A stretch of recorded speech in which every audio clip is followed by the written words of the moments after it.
Looking for a new car or truck? The sales staff of Russell Barnett Ford invites you to come see their large selection of new trucks, vans, and cars, plus the largest inventory of used vehicles in the area. Check out the new F-150, America's best-selling pickup truck for 39 years in a row. Why choose Russell Barnett Ford? Barnett Ford has the right ride for everyone. We make financing easy. Qualified technicians are on staff to provide exceptional service in a timely manner, and experienced service desk makes the transition stress-free. Russell Barnett Ford of Winchester has something for everyone. Oh, glorious Tuesday. Indeed. We live in paradise, sir, do we not? We do indeed. This mountain is the place to come to, stay. It is. And you're lucky enough to lead that Monteagle, the gateway to the Cumberland Plateau. All right, we've got Mayor Maloof here. We started this kind of trend of doing, the mayor, the state of the county, how the state of the state and all that. And Stacy came in with Tracy, like the state of Tracy, to kind of tell everybody what's going on in your world. And so here, Mayor Greg Maloof just got elected last November. Yes. I'm sure it's like a fire hose just hitting you all the time because it's a ramp up. It is. But he's going to give us his state of Monteagle for 2023. So I'm just going to go right to Mayor Maloof, and we're going to start with whatever you want to. Well, thank you. And first, let me thank you for inviting me today. It's always good to be here and try to reach that Monteagle public that I seek so badly for input and opinion. Well, I might as well just cover the platforms of my campaign, which is children, community, future. So for the children, I think Monteagle Elementary is doing just fine under the leadership of Dr. Horton and her faculty and staff. As you know, we've started Unity for Life, and it's a reading program. It's a 501c3 that's working in concert with the Monteagle Elementary School. And it's something important that I've always believed in, and I bet many of your viewers have, is what are we going to do with these children? If we don't teach them to read and write and do some arithmetic, there's going to be suffering in varying degrees. So hopefully the proper education will give them the foundation to go on, become citizens, et cetera, et cetera. So the children, I think, are doing well. They participate in parades. I've asked them from time to time to participate in the opening ceremonies of the mayor and council meeting.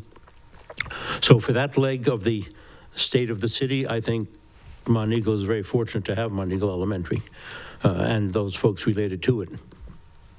I'm sorry, it was United for Literacy. Every now and then it comes back from the file cabinet. And you pull it up very well, sir. Thank you. Our community, that is of great interest to me because I held a town hall meeting and I felt I was preaching to the choir. So I have to find a way to get to the citizens and have the citizens get back to me with valid opinions, with what they want to see in their community, and now I'm touching on the future. We have talked about growth plans, we've talked about zoning ordinances, we've talked about city ordinances, we've trying to discuss as many possible things to put the town together, but I really want the citizens' input. I don't want to hear later, you didn't tell us and why did you do that? That's what we call counterproductive. So I'd rather hear from the citizens. I think some have been, and I appreciate their input. I appreciate their volunteering spirit. So I think the citizens are doing well in the community, but now the community has to do well. Mm-hmm. I've met with the TDEC commissioner, and we're working on water and sewer issues with his, obviously, offices and representatives. We are working on increasing the police department capabilities, fire department capabilities, both of which, by the way, are doing very well.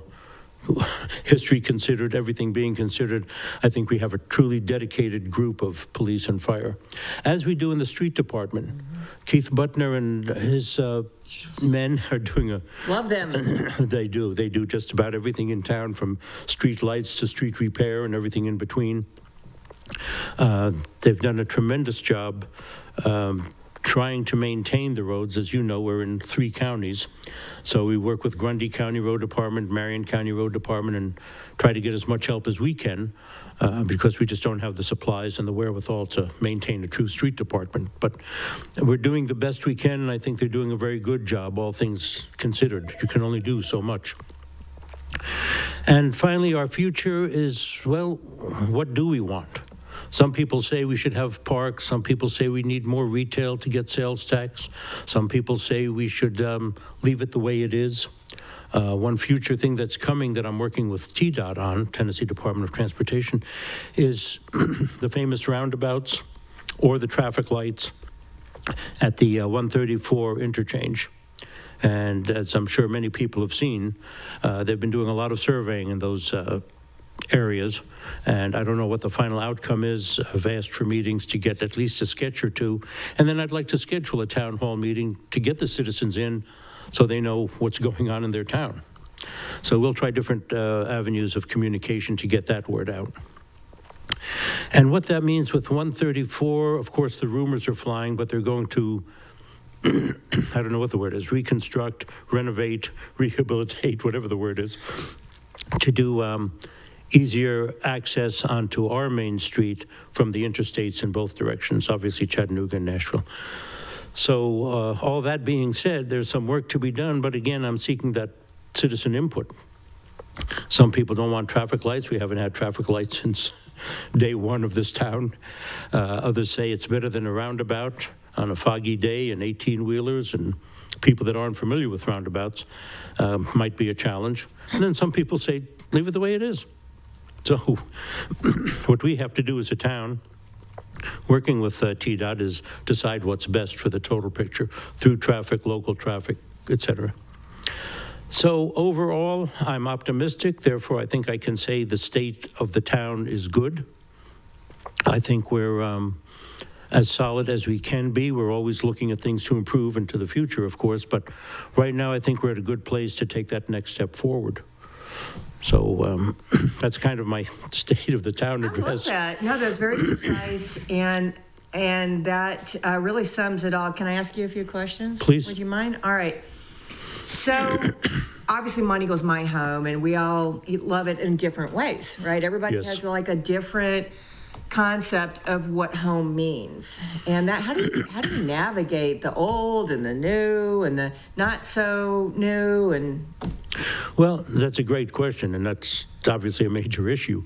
Not to be trite, but the famous word is communication. Mm-hmm. But communication is two ways. Don't tell me what you like. Let me explain why we're doing what we're doing. Let's discuss if there's some common ground. I mean, we know that there will be growth one day somewhere in Monteagle. Well, what kind of growth? What kind of growth generates income? As I said during my campaign, I am not a big believer of taxes just to tax. If, and I don't plan on this coming, but if we do have a tax, it'll be for a specific purpose. It won't be for the famous, every town goes through this, black hole. You know, even fundraisers tell me when they raise money, it's for a specific purpose. The increase in sales tax in Marion County years ago was only for capital improvements in schools. And that's how we got the extension on Monteagle Elementary, the newer upper hall, I think it's called. So it's communication. It is hard to navigate. Some people have their own thoughts and beliefs, which is fine. They're entitled to that. But if you talk about something like ordinances, well, why do you have that ordinance? Well, we think to improve this, that, or the other thing, we should do this, that, and the other thing. So it's, as I say, it's a two-way conversation and communication, not, Michelle wants this, so therefore everything stops, we're not going to do any more, which I know might be. would never do that. Yeah, it'll never be that. That was a bad example, I guess, wasn't it? But it's just one of those things that you have to discuss it, and that's why I want more participation in these town hall meetings. And when I'm there in town hall, I'm available. So you are. Now, you keep kind of regular office hours there. I mean, I know it's not a, paid position per se. It's a labor of love. I mean, you're not going to go on a Caribbean cruise for a month on it, but, that's true. You keep pretty consistent office hours when you can. Well, thank you for that. Yes, because I think we're at the proverbial crossroads. We have to decide what we're going to do, and that's why one of my platforms was the future. Where are we going, and why, and how? And you do the famous 5 W's, when, where, who, how, and why. But I think any job that someone takes on is got to be a serious dedication to that job. People say, why did you feel qualified to be mayor? Or why did you run for mayor? Well, as I've explained, this is just a big real estate venture. It really is. You know, I still have contracts, I still have labor issues, I still have purchasing, leasing, utilities, all of those I've dealt with over my real estate years. So I feel comfortable in my position. I just wish things could move a little faster. Some people say, well, why can't you do that? Well, state law, TCA, Tennessee Code annotated, and boy, have they annotated it. They want 2 budget hearings or readings.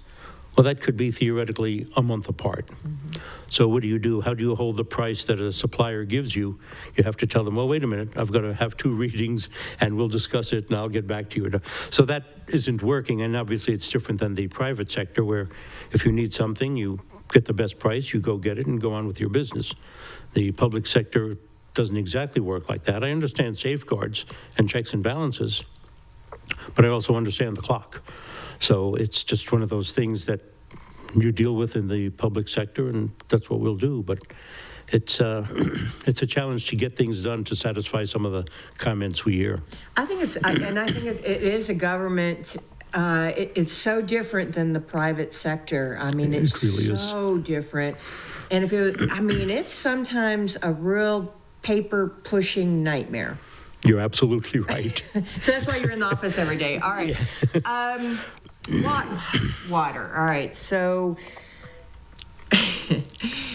we will always have a finite resource of water. Well, maybe, but I hope not. Okay. I mentioned to the TDEC commissioner, it doesn't make sense for us to need water, and you drive down the interstate and water is running over the bluff. Cooley's Rift and Cliff Tops have been very supportive in letting us have access to their lakes when appropriate, et cetera. I mentioned to the TDEC commissioner that since that didn't make sense and since we were doing the best we could using our current assets, could we do something else?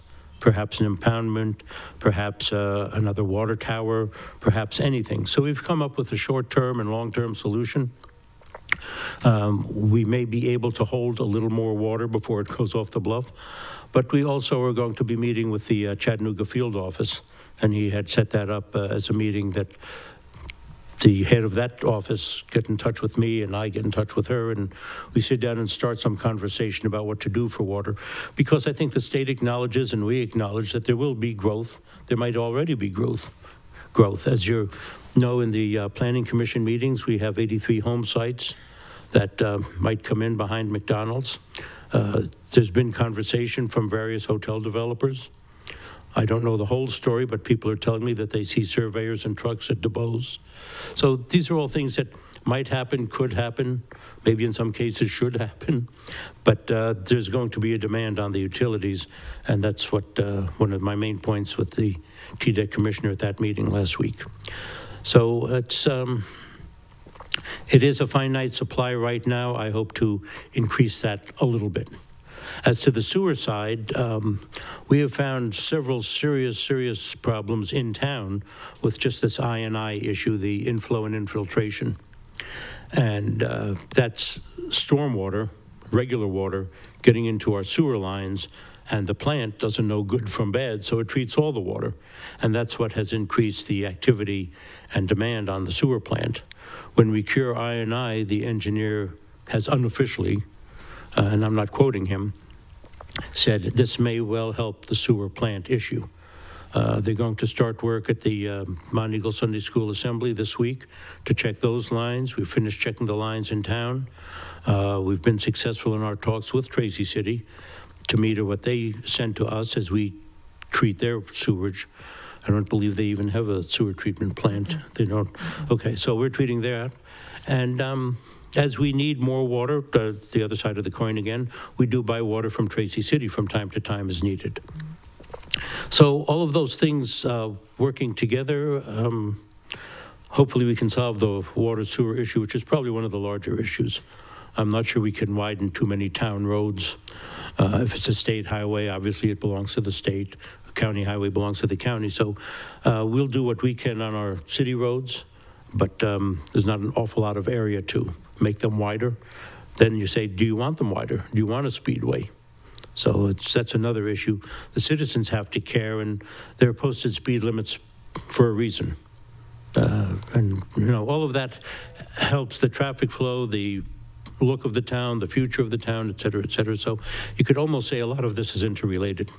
It really is. Another thing that I hear, obviously, because, I've spent, 2 years on the Planning Commission, Yes. happily off, because it's really above my pay grade. Monteagle has gotten to the point, there's some major heavy hitters coming in, and you better be dotting your I's, crossing your T's, and also not being heavy-handed, That's right. We have 143 pages. It's probably grown since then, since I left, but 143 pages of regulations in Monteagle. How do you work around that? Each page is a different scenario, I think. I'm learning that as we go.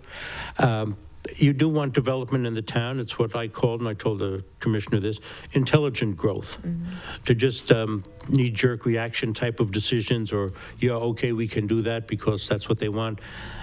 That's not intelligent growth to me. We need to take a look at our ordinances. And then, quite frankly, Southeast Tennessee Development has been a help in guiding us through that. As you know, we have a planner that attends the meetings every month, the Planning Commission meetings. And it's important that we do coordinate it. Some things might well be rewritten. Some things you could adjust internally back to public government. It may take a reading or two and a public hearing and a this and a that, but we're trying to update those. What may have worked 30 years ago when I first got here is a little different now. Just traffic flow, just construction, just demands on the entire infrastructure position. So it's a job, it's an ongoing job. You can't say today we're finished with this project, but as things come up and all that, we try to refine it. We try to look ahead a little bit and see who's coming and what we can do for them. So it's, you're absolutely right, an ongoing situation that's more than a challenge on a good day. But Amen. Amen. And then the last thing I want to talk about is the tourism component. I've been spending a lot of time with Oliver Jervis over at the Heritage Center. Good. And I have learned more than I even thought. I thought I knew a lot about our history. And, Monteagle was founded based on education, the vision of, Moffett, for DuBose, Fairmont School, and to have basically tourism too. From the assembly, he had, the Monteagle Springs Hotel. The mountain flourished from tourism from the very beginning. Yes, it did. When I first got here, and not to sound silly, but I think this was the case, the number one industry in Grundy County was chicken farming. Yeah. Now, the number one industry is tourism. And I have heard by the state's own admission that Grundy County has probably some of the finest state parks and natural resources in the state. And I believe that. This is one beautiful mountain. Why are people coming here? But yes, tourism is very important. It's a way to foster growth. It's a way to share the resources in an intelligent way, all the way up to north end of Grundy County, parts of Marion County on the plateau, whatever this is. It was always called, when I got here, as I say 30 years ago, the gateway to the Cumberland Plateau. 2 exits off the interstate, you could find your way through Grundy County and beyond. So it's probably the number one industry. We have hotels and restaurants and perhaps another hotel or two coming. We have conference centers right down the road at St. Mary's, Swanee. So the whole area, the university and their programs that they open to the public, all of that is attracting tourists. So where do you put the tourists? What do you do to keep them here? Because I'm looking a little bit past the restaurant and gas. Why can't you stay here for a day or two? What are we going to have in Monteagle that you want to stay here for a day or two? And that's things that is part of the future, but again, part of that community input. Because those tourist dollars will help pay some bills in town. As you know, we don't get any share, and some people didn't know this, we do not get any share of real estate taxes in Monteagle. We do get a share of petroleum dollars and sales tax and occupancy tax for those staying overnight in hotels or Airbnbs or whatever, a liquor tax. Yes, but I'm not sure that's the biggest number in the budget, but we do get something. And it's just all of that makes tourism, I think, the features that we have, what we offer as a town, what we offer as a county and a state, I think are all very important to Monteagle's future. Amen, amen. Chamber of Commerce, I know I said the last one was the last, but I'm doing another last. That's okay. Oh, it's a women's prerogative. So, Chamber of Commerce, we come from Chamber of Commerce backgrounds. That's where we understand the components of how, in theory, how everyone's supposed to work together. Everybody has their piece of the pie for a downtown redevelopment or a business, gussing up or whatever. The chambers are always partners with the communities that they're in. How is your opinion on that? Well, my opinion, one of the things I mentioned during the campaign is businesses would come to me and say, we don't live in town, we can't vote for you, therefore we don't have a say. And I say a strong chamber is your voice. You're right. In my past history, if a Chamber of Commerce said we needed A, B, and C in town, the town did A, B, and C because it was to help the businesses. It was something that was real, that was needed to improve the curb appeal, as they say, for a town. And the chambers that I've been associated with over the years have had tremendous input as to the growth and development. And you want the business input. I mean, they're here. They're generating our revenue, so to speak, through sales They're paying tax. everybody's bills. Yeah. So why can't we develop that? And I want them to be more involved, quite honestly, and I've been working with the Chamber Board. I think you've attended a meeting or two in the name of tourism on the Chamber Board. What can we do to make it better? Let's give these members of the Chamber a voice. Let's improve the technology so that when you get on a website, it's, as they say, user-friendly. We can find out what's in Monteagle and what's up the road and all that sort of thing. So, yeah, a strong chamber, to me, is very important, especially at this planning stage, and as I said before, the proverbial crossroads. Without a strong chamber, it won't be as effective, and it's properly developed, probably. Well, and we're fortunate to have a lot of smart people that have decided to retire here. I mean, we are amazingly blessed by the brain trust that we have, that they really don't have a lot to do, and they could really be an asset in their realm of things. And that's what the chamber does. It brings all business types, heads, retired. It brings all the brains at the table, and somewhere we all win. You're absolutely right. And one illustration I can give you to that is we are a regional planning commission. According to the law, I needed someone outside the city limits in Marion and Grundy County. Well, one is from Timberwoods, one is from Clifftops. That's an example of tapping that kind of experience. Both retirees, both knowledgeable in that field. Why can't we do the same thing for the chamber? Business people that are retired, that have gone through the mill, as they say. We have a lot of resources, of people resources, manpower resources. And again, please step forward. Don't make me preach to the choir. Where are you? Give me a call. Stop by City Hall, say, what can I do? Let's do this and that. I was thinking about this or that. And let's start using the assets we have, which are people assets. So you can put people to work. So they can't absolutely. just say something and say, you do it. They've got to step up, and they've got to step up. Well, they do. And if they make a suggestion, I'd say, how do you suggest you handle that? And again, back to limited funds, yes, if we had budgets of some of the other larger municipalities around, heading towards Nashville or Chattanooga, we could do very well and do a lot of things. But we do have limited resources, and that's why volunteerism is important in Monteagle, but I think it's also become important in the country, perhaps, maybe in the state, whatever level you want to go to. But if we don't start helping each other and contributing our talents, the famous time, talent, and treasure, then what do we want in the town? Where are we going? And it's that curb appeal. You either want Monteagle to be nice, look sharp, everybody waves and smiles, or it doesn't look too attractive and maybe I should just keep on moving down the road. Well, I mean, I think, after talking to all the mayors, in my tourism hat, because that's our stakeholders, right? Yes. Our job is to make sure that the mayors, and then hence the people in their communities, happy with tourism. Because not everybody wants tourism, right? It's a real fine balance, because, sometimes they're not nice. And so there's got to be a payback, like a pool, a public pool. That's my thing. All right, so I'll take tourists if you give me a pool. So how do you balance that? We don't want to lose our local culture. Right? Absolutely. That was the biggest thing that I heard during this whole election process for the tourism board. The mayors did not want us to lose our culture.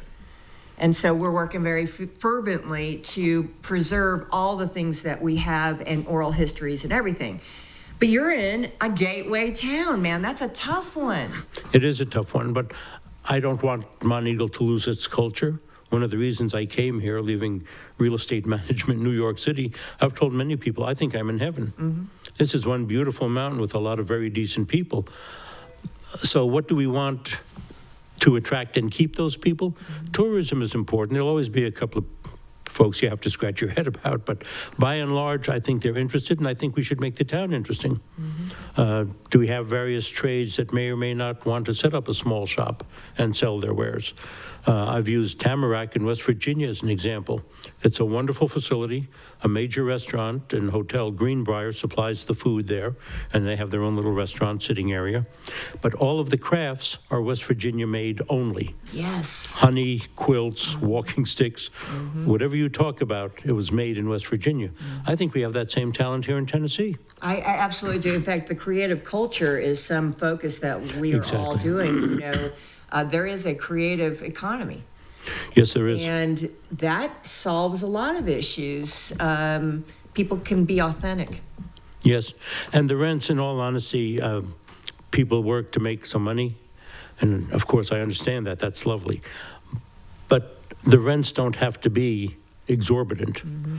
The rents can help, but you're helping the town. Maybe there are other benefits the town can do in lieu of your rent increase or something. Right. And this is an ongoing study, as I say, but there has to be ways. We are not the only town that is worth visiting. Thank you. So there has to be ways that we can solve that problem. And that's been part of my research and time is what do we do? And working with you and Mr. Jervis, I've always said Oliver Jervis is a walking encyclopedia. I wish I could download his brain into a zip drive. He does the research. External drive. External.